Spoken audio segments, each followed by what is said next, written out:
islamiste du gouvernement Netanyahou, c'est carte blanche pour avancer la colonisation en Cisjordanie. Est-ce que les Européens n'ont pas quelque chose à dire là-dessus? Et par quels moyens nous pouvons l'empêcher? Si l'Europe dit, nous reconnaissons un État palestinien, ces territoires ne seront jamais des territoires israéliens, et ça vaut aussi pour le Golan, eh bien, d'emblée, nous existons diplomatiquement. Nous devenons des partenaires, parce que le risque, c'est que cette Europe ne soit non seulement plus entendue, mais plus sollicitée. Quel est l'intérêt de l'Europe si elle n'est pas capable de défendre ses valeurs et ses principes?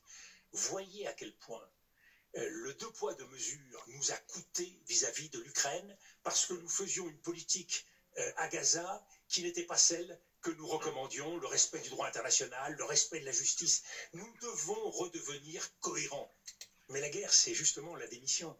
La guerre, c'est refuser de prendre date, refuser d'agir tant qu'il est encore temps. La guerre au Proche-Orient, si nous ne créons pas un État palestinien, je vous garantis que le cycle de guerre continuera. Les amis, Dominique de Villepin, ancien Premier ministre et expert en relations internationales, s'est exprimé sur la situation géopolitique tendue au Proche-Orient qui reste au cœur des préoccupations mondiales. Alors qu'une trêve fragile entre Israël et le Hamas a permis la libération d'otages israéliens et de détenus palestiniens, les tensions demeurent vives en Cisjordanie. Des affrontements récents dans cette région viennent rappeler que la paix durable est encore loin d'être acquise. Dans ce contexte, l'Europe peine à s'imposer comme un acteur diplomatique influent, tandis que les grandes puissances politiques pour éviter une escalade des tensions. Il analyse le rôle des acteurs régionaux comme l'Arabie saoudite et la Turquie, ainsi que l'influence des grandes puissances mondiales dans la redéfinition stratégique du Moyen-Orient. Selon lui, l'absence de...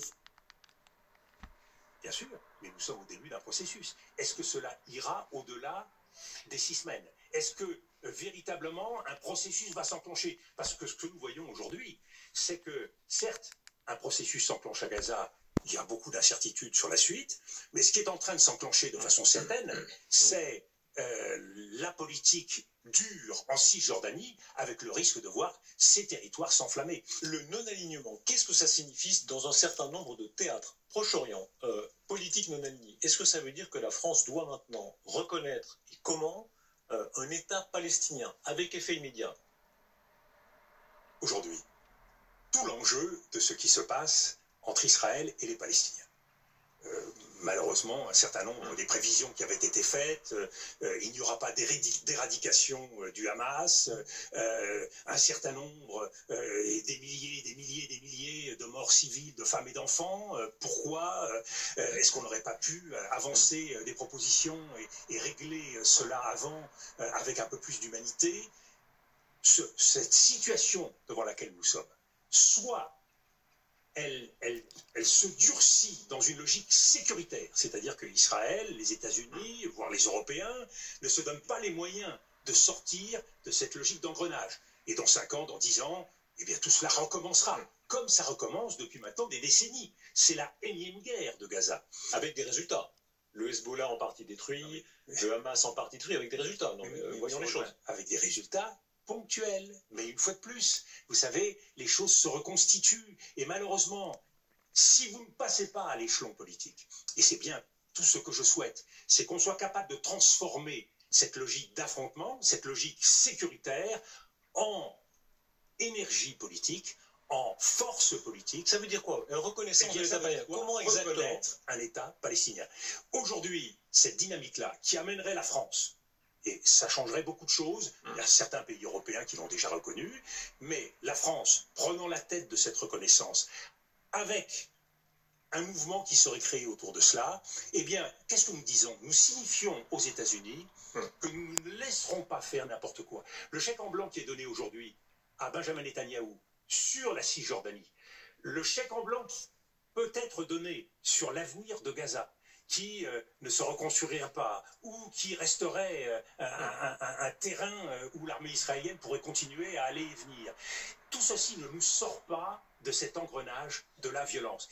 À un moment où il y a, pour une part, le malheur de toutes ces guerres peut donner aujourd'hui de nouvelles possibilités, il y a un nouveau rapport de force dans cette région, avec l'Arabie saoudite, qui est la grande clé aujourd'hui, qui est la grande clé de la recomposition politique et stratégique, la Turquie qui a pris des positions en Syrie, et bien évidemment Israël et les puissances étrangères, les États-Unis, la Russie, la Chine.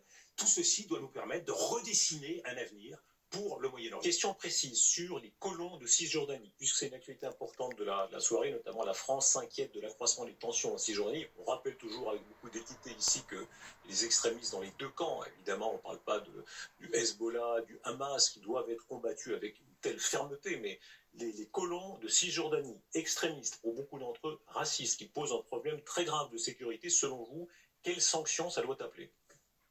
D'abord, constatons, politique de M. Trump, que les sanctions qui avaient été prises par Joe Biden ont été levées par Donald Trump.